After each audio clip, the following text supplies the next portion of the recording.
I just love how God speaks to me.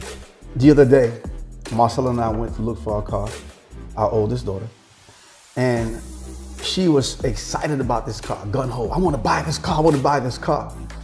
And when I saw it, I was like, you know, but you know how she goes, right? She's really excited, like she impulsive, you know. So I'm glad I was there to make a difference because, you know, I let her ride it. She felt it through and, Dad, I'm buying this car, and I'm being real quiet. I'm being real quiet because looking at this car, it looks good from the outside. The shell looks really good, but we're driving the car, and the drive wasn't the best. Okay. So I'm driving, right, and I'm thinking with her, shell or gut? Shell or gut? Wow. Yeah. Shell or gut. Shell or gut. That. Shell or gut, right? Shell or gut. So I said to her, I said, let me ask you a question. You're gonna have this car for some years? She said, yeah. I said, what's gonna drive you? She said, what do you mean? I said, is the shell gonna drive you or the gut gonna drive you? She said, the gut. Yeah, I said, yeah, the engine, the transmission, all of these things are gonna drive you that you don't see. Correct. But you're ready to buy something based on face value. Yeah. Shell or gut. And that's what inspired me as I was driving and say, you know what, I wanna do a conversation with my wife about shell or gut. Think about this, right? How often do we see someone from the outside, wow, she's banging, her body is, this dude got this car, he got this going on. Of course. But we never investigate what's beneath the surface. And I think that many of us make mistakes, especially in relationships, because we buy into something for face value, but we never go beneath the surface. Sure, yeah. That's good. That's good. So let me get this correct. So when you took Marcella to get the car that she wanted originally, which was the orange car that she showed us. Yeah. So she didn't get the car because of, go into detail with me a little bit about that. Well, she didn't buy the car because when I saw it, I didn't feel as if it was the best deal. Okay. You know, based on what was asked for, but I just didn't think that the car was going to do her what she wanted to do. And I didn't believe that she would have that car for longevity. Okay, did the car have any problems? It did. Okay. It did, actually. The car had transmission issues. Okay. It had a rebuilt transmission. And that's where you got the saying shell or gut. Yeah. Oh, okay, yeah. I understand now. Yeah. Okay, so shell meaning the outside of the car was immaculate. Looked very good. Very nice. But the inside had transmission problems. Had issues. Let's talk about that. Let's talk about That's that. Good. How many of us look real good on the outside, but man, we got some transmission issues. Right.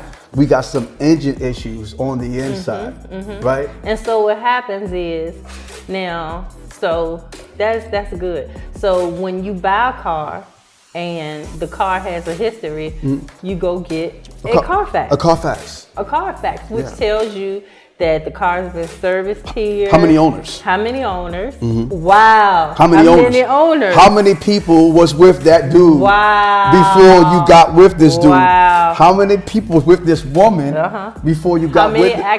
How many accidents? Oh, wow. So that's good. So let's compare that and put that side by side with the relationship. Come on. So, shell or gut. Yeah, the first thing we see when we get involved with a person is the outer shell. The shell. Yeah, we see that person looks good. That's what attracts us to them. Right. But then, how many collisions though? When we get to the gut of the person. The gut, right. How many collisions? Right. Right. And does this person still have a dent that's unseen?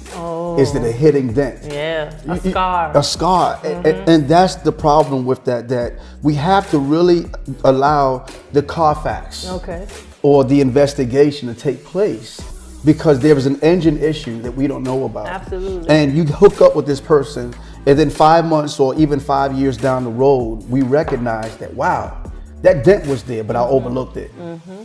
You know, the gut is messed up. And most of us are used cars, and so buying a used car, you're getting somebody else's problem. But don't get it wrong, some used cars are great. Yeah. You know, some depending on how the person took care of it. It depends on how the person took care of it. Wow, that's good. good. That's really good. Right. It depends on how the person took care of it. Did the person take care of the tune-ups? Was the oil change done enough? What kind of fuel was put in the car? Now the car says in the driver's manual or the owner's manual, it says to put 93% octane. But did the person before you put 87% octane and 93% octane? Because now that person or that car is not driving as good as it should. Absolutely. Because the right fuel wasn't put in it. And what fuel do you suggest that we should put inside of ourselves to keep the relationship going, to keep us centered where we can be in a relationship and be an asset and not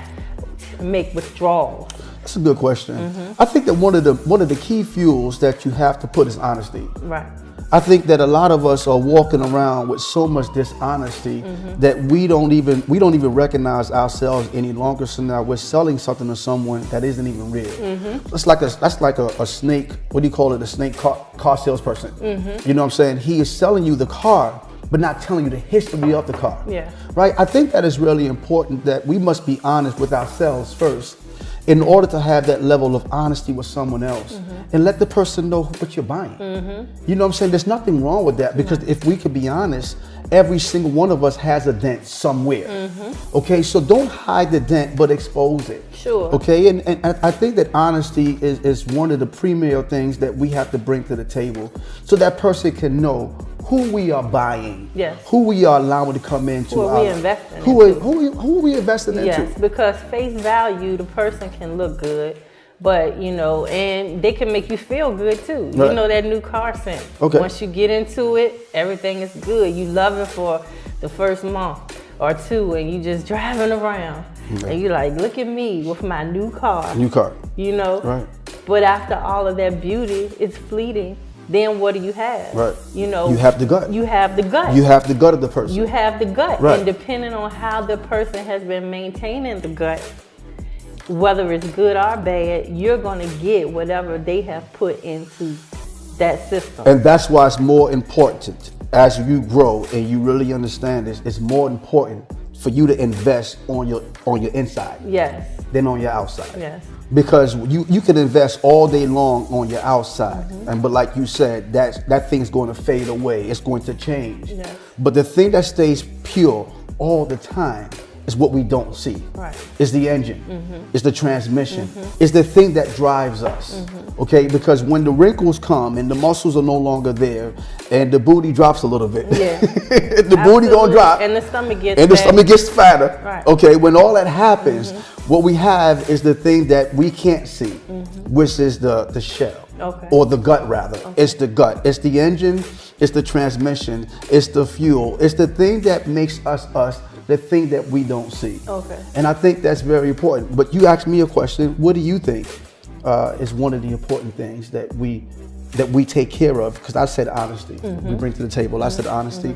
What do you think? I think the most important thing is, I think it would be honesty for me also, but just being transparent. Just being transparent, because what would happen if you went to buy a car and you didn't get a car salesman that was a snake?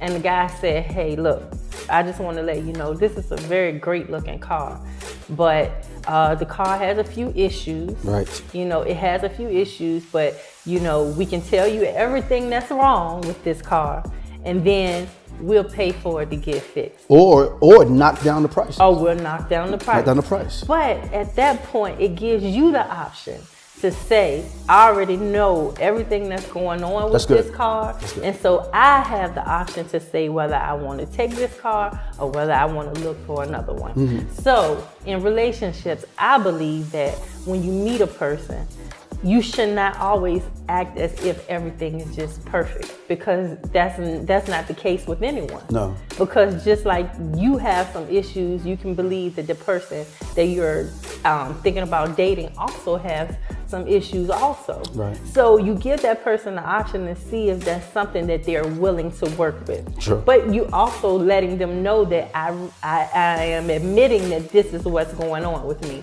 So I do know this and I am working on it. Right. But I just want to know, is it okay for you? Well, it's no different than the first relationship that we have learned that was recorded. Okay. The Bible says that both Adam and Eve was both naked Sure. and unashamed. Yes. Right? So that means that there was nothing that Eve had that Adam did not see. Absolutely.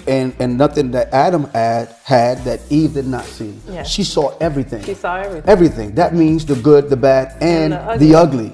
Right? But a lot of times we want to cover up those two parts, the bad and the ugly, and expose only the good. Yes. Okay, but there's another part of you that I need to know about. Yeah, sure. I need to see, because if you're showing me the good, the so-called good, then you're showing me something on the outside. Right. But I really want to know who you are Yes. internally. Yes, and that can't last because you cannot play. You know, you have that phase, so what, the infatuation phase, and everybody always wants to bring their best, you know, person to Your the A game. table. You bring your A game to the table, but it is hard to be something that you are not.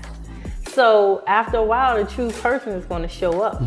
So I think the best thing to do is just let the person who you are show up. It reminds me of this song, and I forgot who sang it, but it was I think Grand Poobah back in the day did it, and the hook was "Nobody can be you but you." Yeah, nobody can be Nobody you. I can remember be that you song. Yeah. but you. That was Yeah. one of my favorite Yes, songs. yes. You got to put that on for Yeah, me. I like that. We're gonna play that when we get out of I here. like that song. Nobody can be you but you. Right. Nobody can be you but But you. you.